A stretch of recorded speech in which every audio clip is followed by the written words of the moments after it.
Hi everyone, it's Dawn Fisher from Morning Glory Needleworks. Welcome to my 30th FlossTube video. As always, thank you to everybody who watches my videos and has subscribed.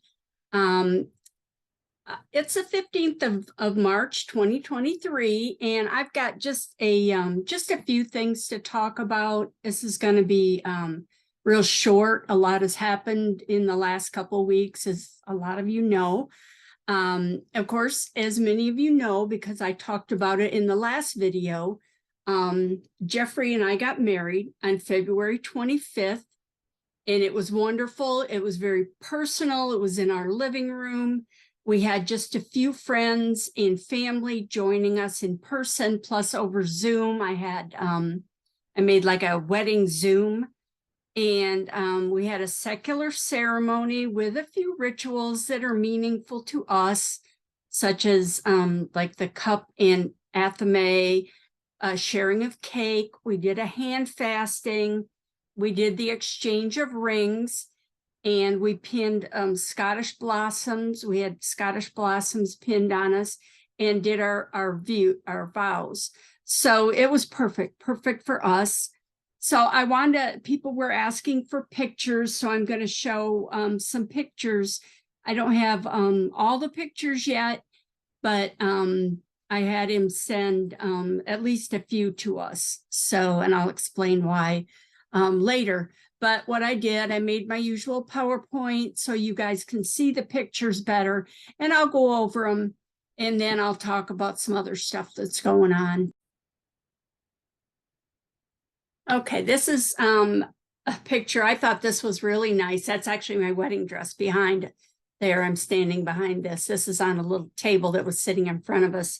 The photographer liked to take a lot of really unique pictures. The bundle in the center, it was my bouquet that I carried. It has sage and lavender and some other flowers, some wax, and it's wrapped in purple floss. Actually, the little plate with the cakes on it is one of the only plates I have from my grandmother's dishes. I actually have a whole set of these dishes that I found, but this plate was actually my grandmother's, so I thought that would be perfect to put our little gluten-free cakes on. And then on the left is my I think they call it a blusher. It's a headband with a little veil that went over my face, and then it was a card from someone. And the placemat, my mother actually made that for me. That is like reproduction 30s fabric, so it meant something to me. So here we are. This is we've already kind of begun the ceremony. Like I said, we don't have a lot of pictures. The quilt behind me is very special. My mother gave it to me. That quilt was made by my great-grandmother, by my father's grandmother. And in 1955, she came to stay with my parents because she had broken her hip. And she came right after I was born. So my mom said she would work on this quilt, and then she would hold me and she would work on the quilt. So it has a lot of meaning to me. So mom decided that I could have this quilt, and she actually has the story of the quilt on the back of it. She makes these wonderful labels. So anyway, I am drinking out of the chalice. And Jeffrey's waiting for his drink. It's supposed to be wine, but we had grape juice because I like grape juice, and I'm not a big fan of wine. So now we shared a piece of cake. So that was just the sharing of food, that we would always be there for each other and make sure the other one never went hungry. This was the ring exchange. So the rings were tied to the Scottish blossoms, which are flowers made from our clan tartans. Jeffrey's a McDonald and I'm a Campbell. So the rings were tied to that. And then our friends who stood up with us took the rings off and handed them to us, and we exchanged them. And then they pinned the Scottish blossoms on our shirts. This is the hand fasting ceremony. I showed the hand fasting cord in my last video. So this is how we could hold hands, and then she wrapped the cords around it. And I think I have another picture. Yes. And then after that, she gave like a blessing and spoke some vows about the hand fasting and what the ceremony means. And then this was our vows when we said our actual vows and said, I do,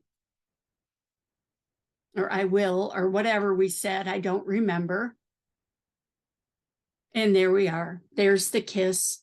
So that was it. We were officially married at that point. And this is the wedding party. Of course, in the center, sitting in the chair, Jeffrey. And then I'm in the middle. And on the left is Lova Patterson, who is kind of like a sister to Jeffrey, even though she's not a blood relative. She actually lived with them when she was very young. And so she's been like his little sister all her life, all his life. So, and then on the right is my best friend, Connie Spears. And we've been friends since, I think we met in 1992 when we used to take, we started taking dance lessons from the same really bad instructors, and it took us years to unlearn what they taught us that was bad. So anyway, but she's been my friend for over 30 years. So I can't believe that. But anyway, so that was the wedding party. And then there we are. I think this is my favorite picture. I had to give him a second kiss at the end. So that's the end of that. So next, I'm just going to talk about some other things that are going on. In the last FlossTube, I showed a work in progress, a WIP, WIP, that I was making to commemorate our wedding, and it's almost done. I love it. I'm having such a good time with it. I was hoping to have it done before this video, but it's not. I did it in purple and aqua, like in the in our hand fasting cord. The only thing I have left to do is finish the border across the top and down the side. But I love it so much. I'm not sure how I'm going to finish it. Oh, this is my, you can see in my sugar skull needle minder, but I'm thinking about making it into a wall hanging with maybe fabric on the sides, because I talked about it. I want to take our hand fasting cord and somehow work it maybe around the frame of this or something. I'm not sure, but I should have it done this week. I'm really, really enjoying it. It's once you get the hang of it, like the border is very repetitive. This was a little more challenging. Not bad, but this border, I can just watch TV. I don't even have to look at the pattern till I get to the part where I have to turn the corner, because you want to make sure you do that right. But that's what I've been working on. So now I want to talk about loss.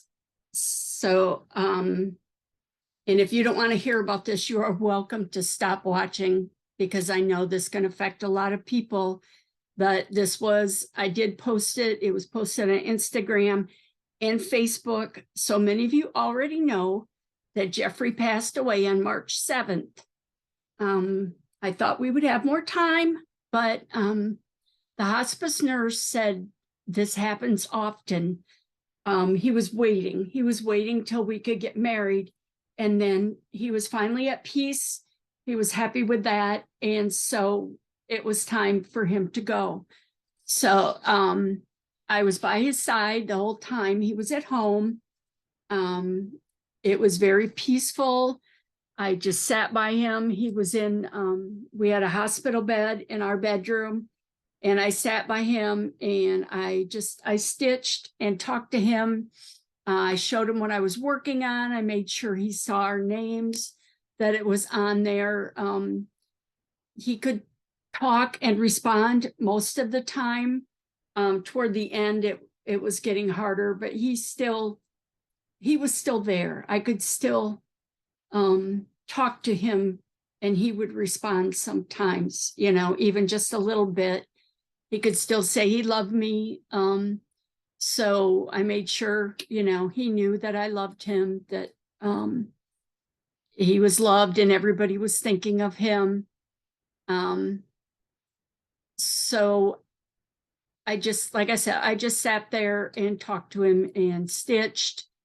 And then on the evening of the 7th, he was ready to go. So he went. He was not in pain. Like I said, it was very peaceful. I just sat and held his hand, and then called hospice to come in and help me with everything after that. So it doesn't matter how much you think you're prepared. You're never really prepared when it happens. My family and Jeffrey's family have been so supportive. Of course, I let them know right away. I talked a lot to my sister, my friends. I let them know, and they called. I talked to Lova. I talked to his daughter. They all helped me through this, and I hope I helped his family through it some too.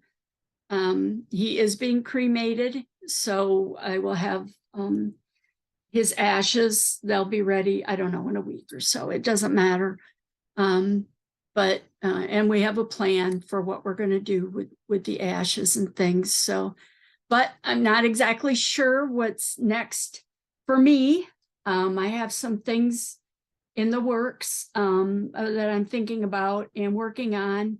But I know, with the help of my family and my friends, especially my stitching friends, I'm going to make it through this.